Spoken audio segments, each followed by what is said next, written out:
Hindi ko alam na ang kakilala ni Daddy ay ang sarili ko pang best friend.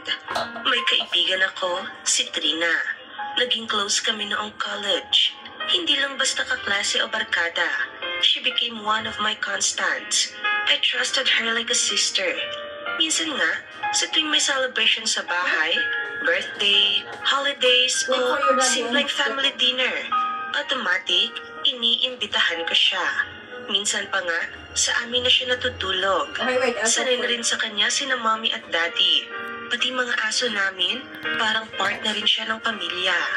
Kaya nang malaman ko ang totoo, para akong binagsakan ng langit at lupa. Hindi na bago sa akin ang balita na si daddy ay may paulit-ulit na lang. At sa bawat ulit, nasasaktan si mommy. Pero nananatili pa rin. Ako, masakit pero parang manhid na rin sa katagalan. Pero itong huling pagkatuklas, ibang klase. Isang araw nang hiram ako ng phone kay Trina. Lobat ako noon. Sakto namang may tumawag sa kanya. Number lang ang lumitaw. Walang pangalan. Pero pamilyar sa akin ang huling mga numero. Parang kilala ko. At oo nga, si Daddy. Nagduda ako, pero sinubukan kong huwag agad mag-isip ng masama. Baka nagkakataon lang. Nasilip ko rin yung messages niya, pero walang makita. Mukhang malinis. Pinilit kong kalmahin ang sarili ko. Pero pag uwi ko ng bahay, hindi ako mapakali. Gabi na, pero hindi ako mapakali.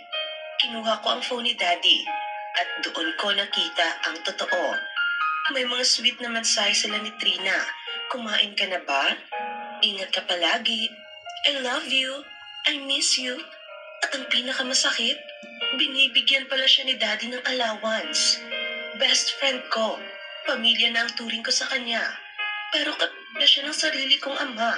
Simula nun, hindi ko na magawang makipag-usap kay Trina na parang dati. Nandun pa rin ako physically, pero parang may padar na sa pagitan namin. Hindi ko pa pinapahalata sa kanya na alam ko na ang lahat, pero hirap na akong magpanggap. Anong dapat kong gawin? Sa totoo lang, hindi ko alam kung paano sisimulan ang pagharap sa ganito. Hindi lang ito tungkol sa ng isang ama, kundi pati ng isang kaibigang halos kapatid na ang turing ko. Kung ikaw ang nasa kalagayan ko, anong gagawin mo?